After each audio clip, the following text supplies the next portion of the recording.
up, dudes and dudettes, and all our people of LV1 Gaming.com, Bloody Nuts here, aka the Gothic Gamer. You already know what it is.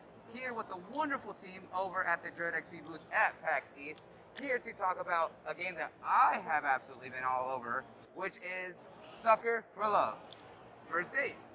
So, this is one of our friends here, Josh. Say hello to the people, Josh. Hey everybody, I'm Akabaka, the lead developer for Sucker for Love. So I did the R programming and sound design for the game, pretty much everything besides the voices and the music itself.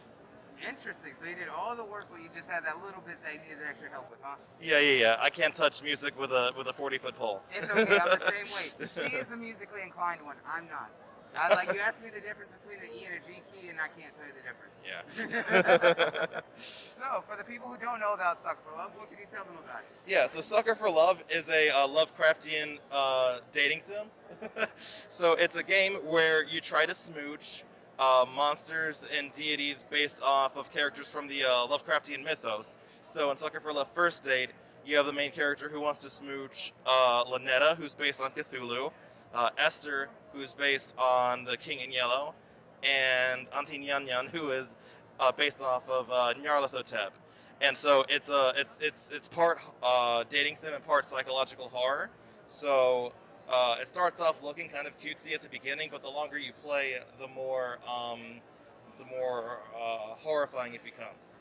Yes, and we have seen that each of the different deities and each of the different girls have obviously their all different colors, their very own specific themes, and the more you get involved with those girls, the different horrors that seem to show up. You know, with Lynetta, I was like, obviously being based on Cthulhu, you end up getting the tentacle faces. But with Esther, I did see that she wants everyone to be in their golden mask, so you end up getting that stuck to your face, and you're gonna have to start making some decisions on who you really want to smooch, right? Absolutely. There's a couple of branching paths, especially in chapter 2, where you start committing to one deity or the other. And there's, like you mentioned, some scenes that punish you for walking down the middle of the road and not fully committing to one, because you start making enemies out of the other deity or off the one that you're crossing, and so trying to flip-flop between two usually has pretty disastrous consequences in the game. Well, it's sometimes disastrous. It's always hilarious because when you have girls that cute, even though they're dangerous, it's kind of hard to commit to one or the other. Worth. Exactly. And speaking of worth it, that I do know that is one ending that you can get. Yes.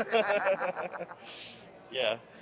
If you during one part, if you maybe peek in on something you're not supposed to see, you do pay the price. But the main character, the ending is called Worth It, so that's up to you. Sometimes cosmic horrors is definitely worth it when you just want to go peeky, right? Absolutely. So what came up with the idea for Sucker for Love? Right, so the original Sucker for Love came from a game jam where the theme was Lovecrafting. So it was a combination, the game had to include a combination of love mechanics, crafting mechanics, and Lovecraftian horror. And so, me being kind of an anime RPG type developer, yes. I took crafting and love and put that together in a dating sim, since those kind of have items and it's all about trying to date somebody. And so the only missing piece of the puzzle was Lovecraftian horror. And so clicking those two together, it is a dating sim about Lovecraftian horrors, and we just kind of went with that. Okay, that's a very interesting way to put it. Literally just break the word apart, put it together, and be like, Lovecraft, got it. Exactly. So that's awesome. So, where can people find the game? And currently, has it already launched? What is the price for it? What are we looking at? So, Sucker for Love First Date has released. It's been out for a couple months. Its price point, when it's not on sale, is about $9. You can get it on Steam. It's coming soon, I think, to a couple other platforms. Like, I think it might be going to the Epic Game Store. It is also on itch.io, and coming soon, maybe sometime this year, is also the second one.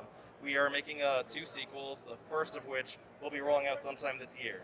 Okay. So right here with First Date, obviously we have our 3 main girls. Are we going to see some new deities in Second Date? Of course. Of course. Are we going to see some continuation of those dates that we've already had? Yes. Alrighty. Well, there you go, guys. If you want to get your fill of love as well as a little bit of insanity, you already know where to check it out. So make sure you go over to Epic Game Store or Steam and check out Sucker for Love First Date. Thank you so much for joining with us, Josh.